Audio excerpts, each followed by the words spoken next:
nakuha last meeting. We already had our online classes. Pero I forgot na may ako kaya doon ka estudyante na. Actually, nag-demo ko, old curriculum mo, Miss Princess.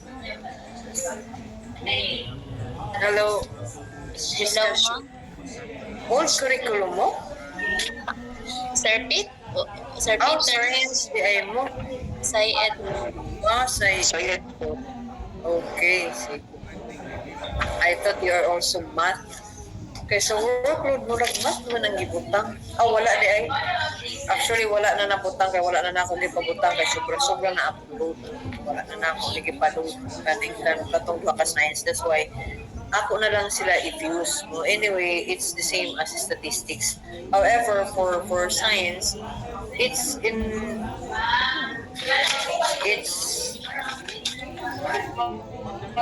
statistics with software application first. Pwede walay software.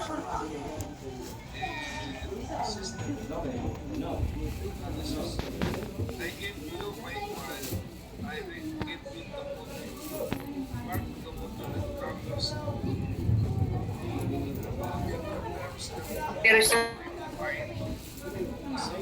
statistics, kaya ang sa maths for descriptive statistics is not actually used more.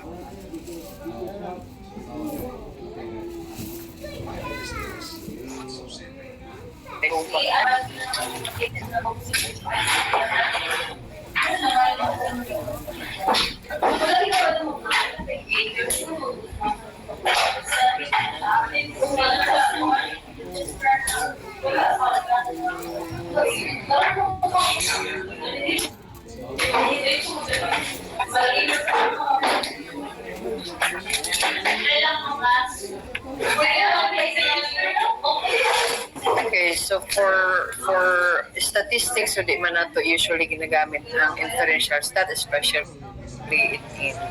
in thesis writing or dissertation writing. So you are all dissertation writing. So minimal lang ang inferential stat, descriptive stat, which is sayon naman kay usually it's frequency counting naman ang ginagamit. And you have the mean, no? Weighted mean kasagaran. So, Excel, no? So, gamit natin Excel. Or if you have the software, so ato nang iran sa software, ma-answer na lang siya. So, dali ra.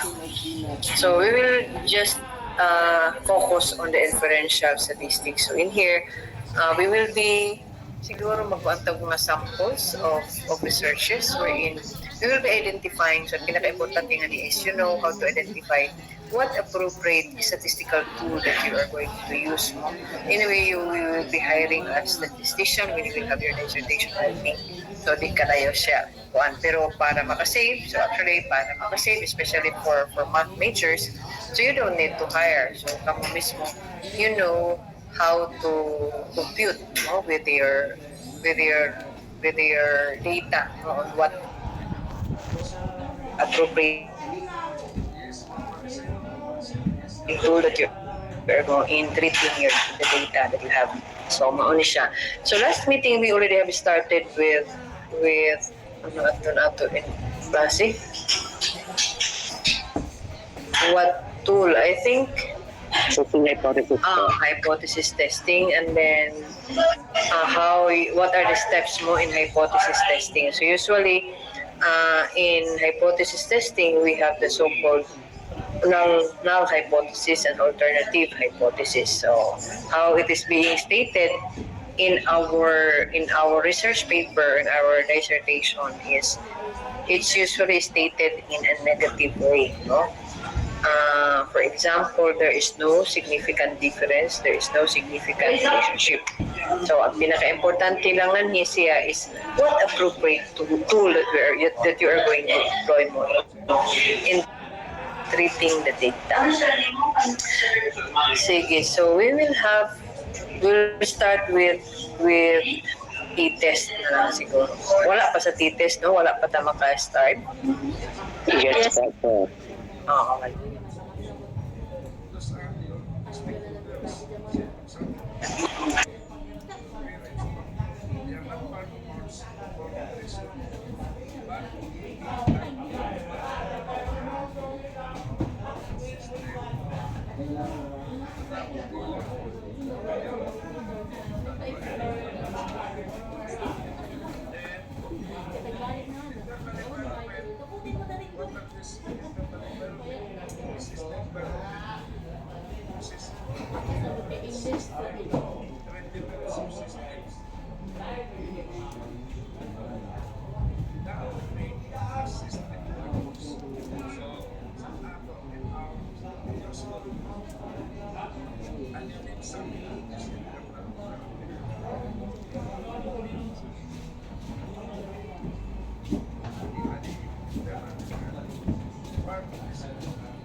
The organization inside the school campus. That is what I understood about the external environment. And the external environment is the people surrounds the organization, which is the community. They are not parents inside. Can you see now the screen? Yes, ma'am. Outside the school campus. Madam, yes, madam.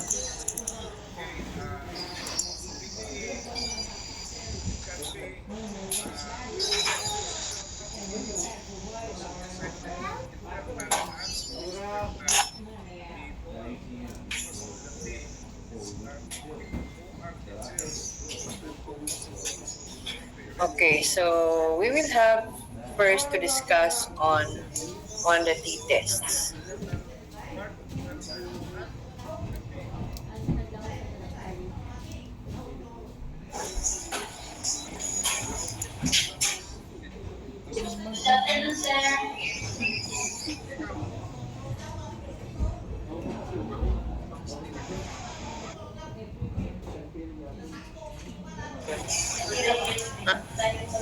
Ya ito.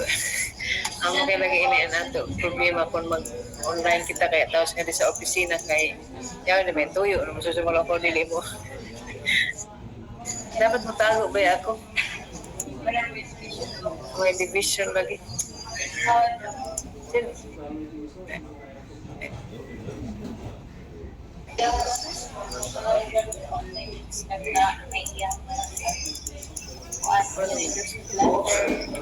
Ay, hello, good afternoon. Regarding sa business agent,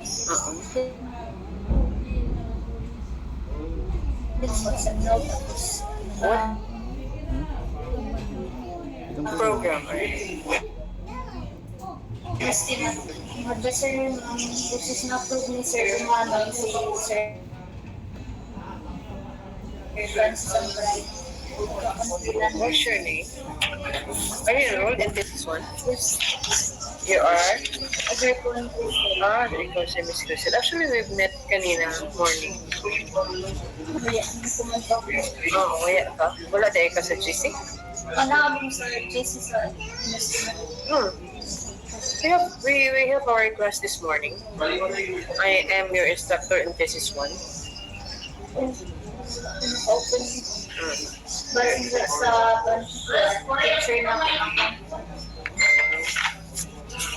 Okay, meet kami kanina. Then, you have already your concept paper, concept note. actually nung enroll na ako itong last every first sem. O, tapos enroll ka kuman. Diba? So, ako na sa instructor. So, imo na submit sa ako ang imo concept paper. So, your instructor is, your advisor assigned to you is Sir Francis. Francis Ambray. Sige, but I will be the one to grade you with your thesis 1. So, you have to submit to me the concept note that I am requiring.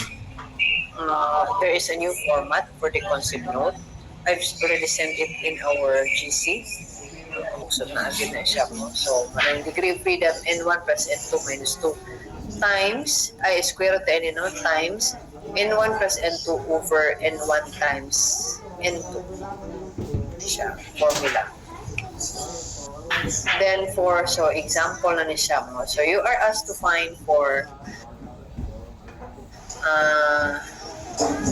two samples subjected under one experimental condition. So you have a group A, you have scores. So ilang talang scores ini mo because you are asked to find for to test the means between two samples if there is significant difference using 1% alpha. So lang talang these are scores of tests mo. For the first group, there are 5, 1, 2, 3, 4, 5 respondents. The second group, there are 6 respondents. So these are the scores. So ato siyang i-Excel. So sa Excel na kita. Ato i-Excel kung ato i-solve.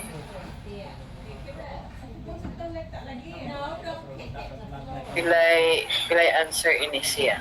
What's the test na? Okay.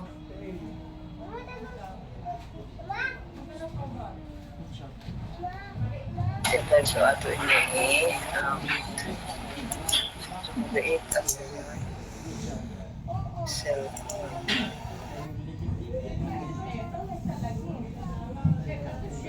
Tell you about picture.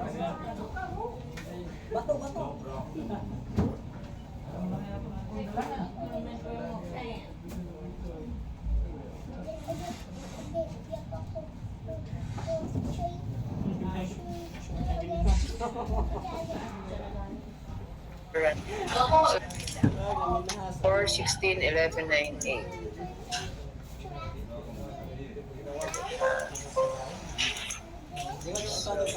8, 4, 16, 11, 9, 8. Then for group B,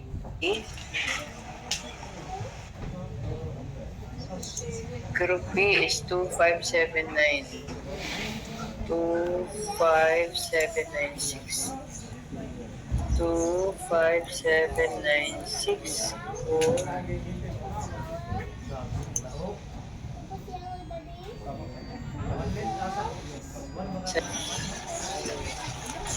Do you have your laptop also? Doon sa iyo? Gamit? Wala. Are you Yes, ma'am. You can also open your Excel para i-open nato ni siya. So ang formula nato ibalik sa nato. Our formula is mean 1 minus mean 2.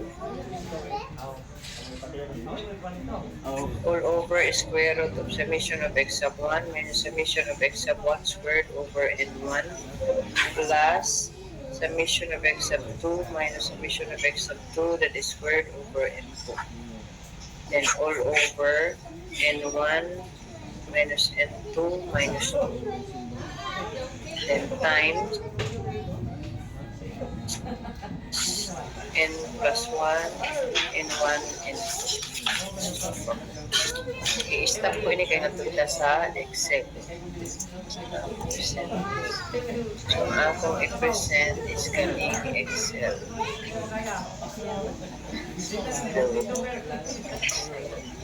Share.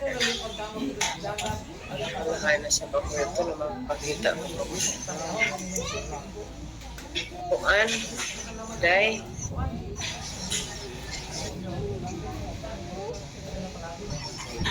Miss, ano pa ini? Armory? Ano pa ito na hiwaon ko ini? Ayaw na kanday? Okay na ini day? Oo, di ko na kan hiwaon. Balo, di ko sila makitaan. So, these are our groups mo. You have 4, 16, 11, 9, 8. Then you have for group B, 2, 5, 7, 9, 6, 7. So, what is asked in our formula is, of course, you're going to find for the mean and the summation of, so ato nang ini-sum up mo. Dali na kan din sa taas. You have 48, then for 2, you have 36. Then summation of a squared, ato na lang ikuan, a squared. Then you have b squared. So ato lang a square isa-isa. You know, I know how you know how to work with Excel, di ba? Abaw sa bagang kita tanan.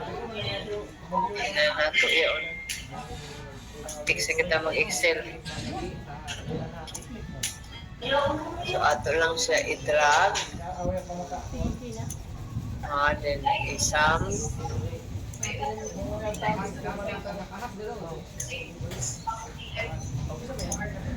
Okay. So, sa pa, min.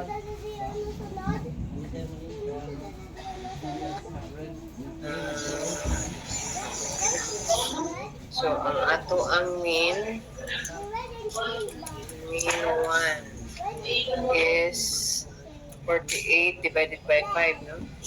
48 divided 5. Sorry. Min 48 divided 5.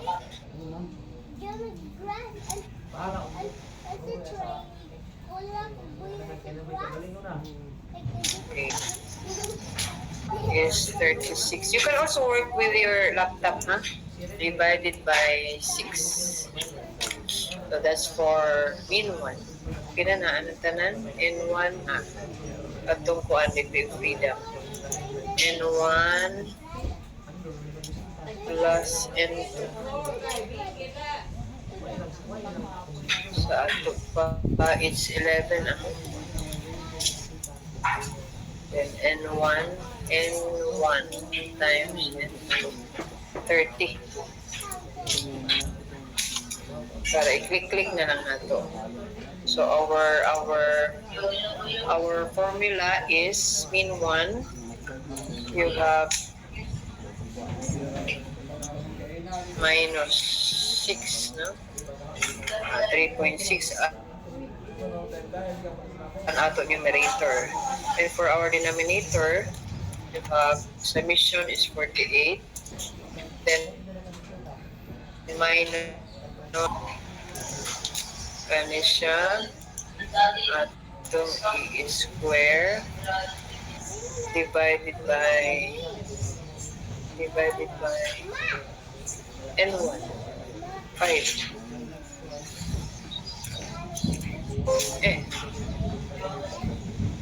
Mali. Ito na lang pala. So, ito na lang.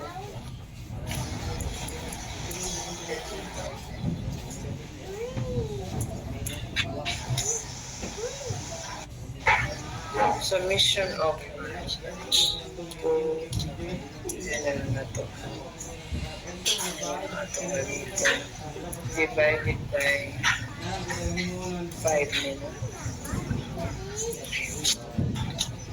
Sa pikas is kanya siyang para pag-diretso natin minus 3 minus so 48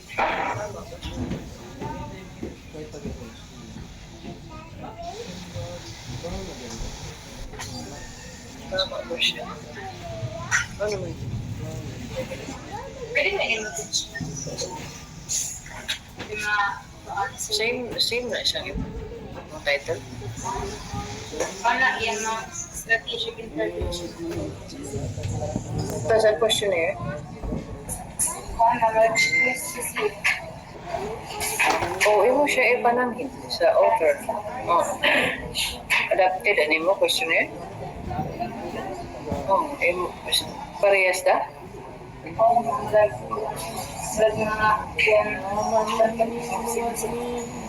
May device ko.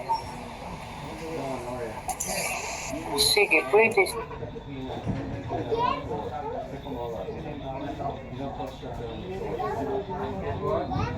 Ako tanong. Sige, you continue with Excel na yan, then somebody will present. Okay da? Kaya di ako ano na. Sige, in 5 minutes, i-continue with, makita niyo? Can you hear me? Yes, ma'am. Yes, ma'am. Sige. Yes, no. You continue with working with Excel, and then somebody will present. Magkuhan na kumang. Ay, daddy, sa Excel garo ni Di, dali ida. Dad, gusto ko mag-present.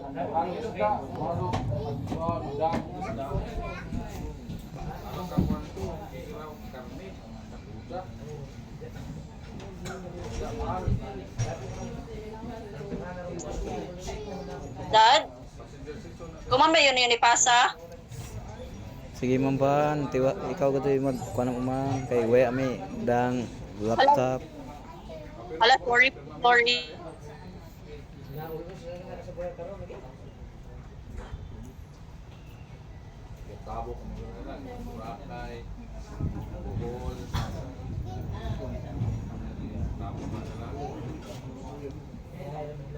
Tita, meron dito mga options with regards to the data analysis. Pero kung wala pa, you can just go to options and then add-ins. So kung wala pa, so pwede ka mag-file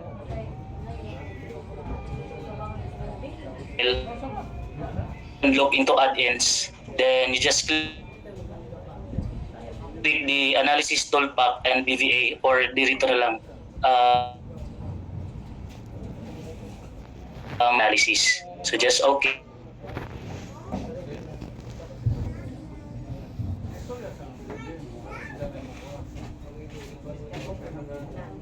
Okay, the data, then data analysis, and then since this is t-test for, so we just assume that equal variance siya kasi pwede sa gyapon nato i-assume na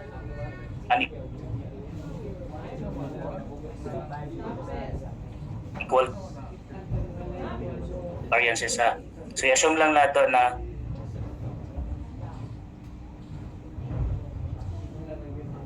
equal, delete mo muna yung data. Yan. Oh.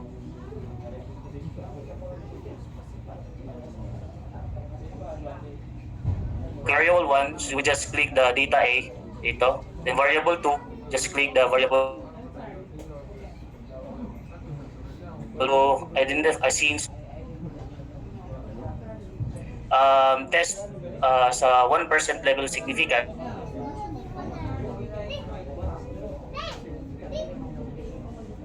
And sa output rate, so pwede dito.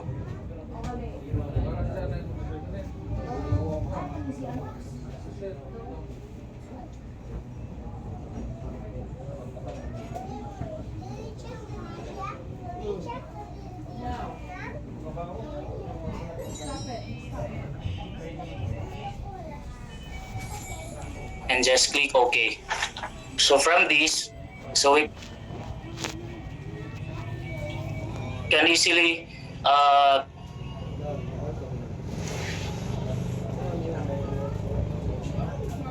look for, pwede natin hindi na i-compare si T o so here, since mas malaki si p-value percent level, so we can say that i-accept natin i-accept natin. So I also check this ma'am po ma'am in using SPSS po. They have the same result po.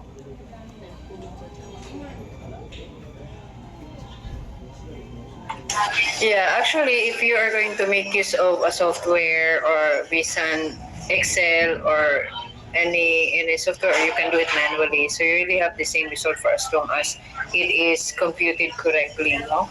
So the answer is 1.73, or if you're going to round it off, 1.74. Do you have the same answer, Ma'am Vanessa? Yes, ma'am. I have the same answer Yeah. with her. The answer is actually 1.74. So if you are going to ito ka Sir Warisa, so ito na yung ito critical value, which is pila pa ito Sir Warisa? 3.24 ma'am sa So total. 3.24. So therefore, gamay lang ang computed value sa table value, which means Accept ma'am kasi the computed T falls under the area of acceptance. okay. Pero kung kunya sa p value amo ito sa ini sa software, so magbase sa kita it's 0.01%. 0.01 I mean kay it's 1% mo, so 0.01. So magdepende sa siya kung usually sa p value is 0.05 amo. Yeah, or wala na automatic bagang diretso na 5% alpha. No, for sorry, maybe ako lang pala using myself for my phone. Wala to yung problema. Di makita? Sino to?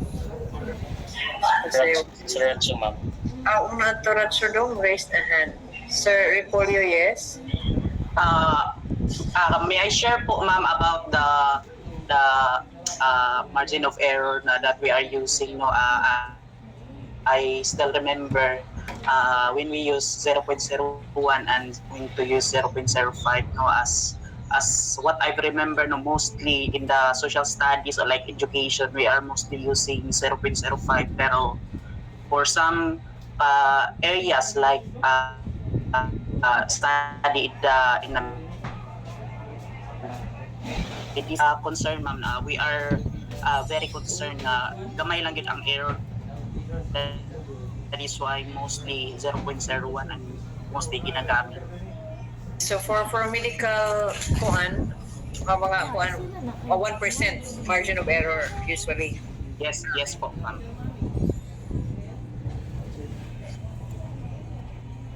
Ang mga sinabi sila ni diba? Pero you're working where? Sir Repolyo. I am in ASCAT po, ma'am. Yun. I'm working as instructor in ASCAT. Okay. Where are you? Wala ba'y mara ba'y kuan? Master graduate school sa ASCAT?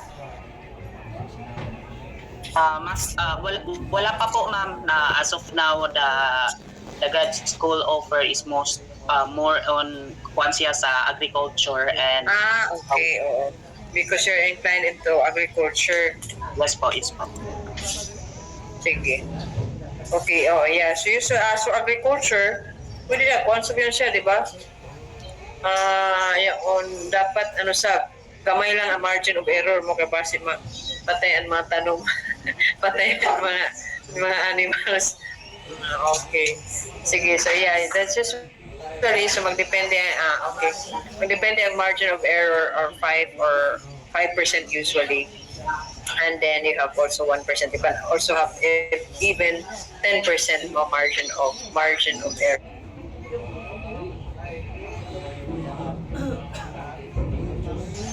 Mortality ang kwentahon ko sa agriculture. May laong ng FB. May laong ng Google mo na so this is t-test. T-critical F. Correlation. Ini t-test.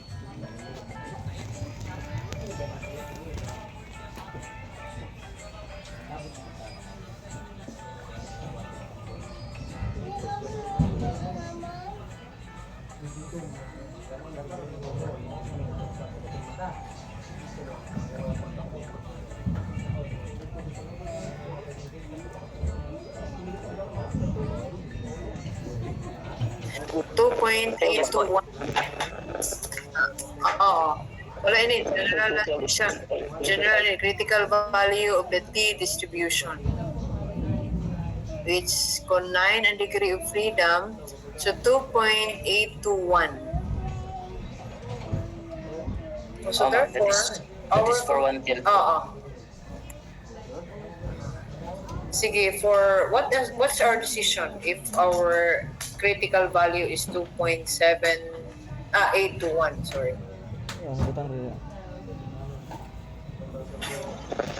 Fail to reject the HCOM. What's the decision? Di ba kung anato decision rule, if CV is greater than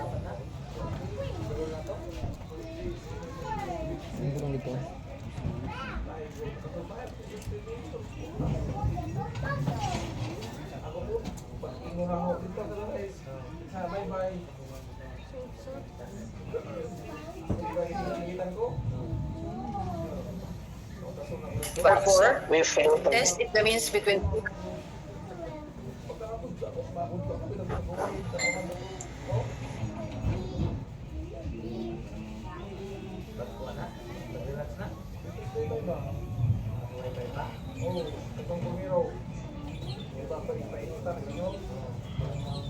fail to reject ang decision king walay kalahian Yes. sa duha ka groups tested under one experimental condition, so walay significant interest. They are just comparable. You are axis, no? So that's how you're going to apply the hypothesis testing. steps in hypothesis testing. Okay, so we'll continue with, so that's for independent samples. So again, t-test for independent samples is used to test significant difference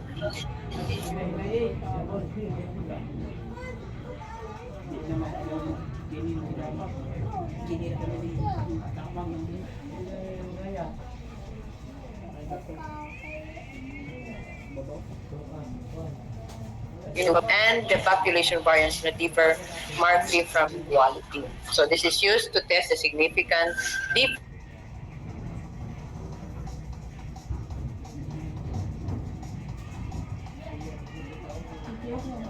diversions. No? Sige. I correlated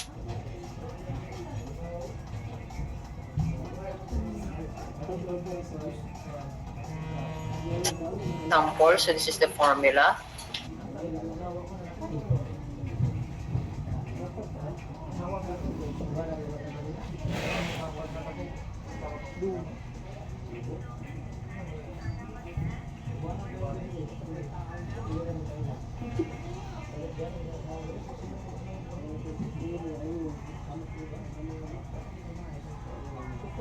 Side of b squared over square root of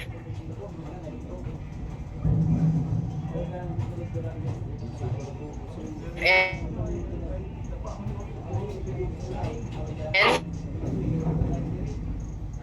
time is the difference between the measurement of the paired observation. So our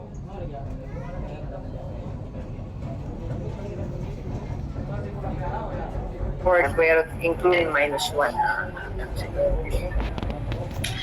Sige, so we have an example. So this is the example.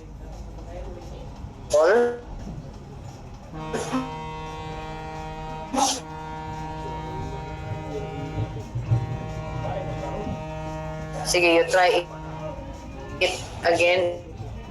Or pwede Excel, pwede you have to do it manually, or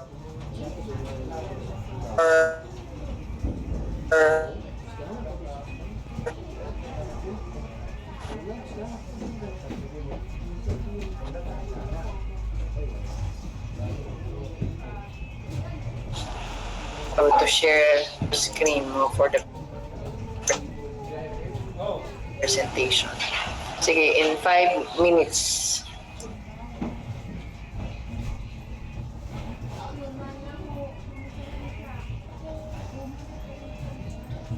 Eh.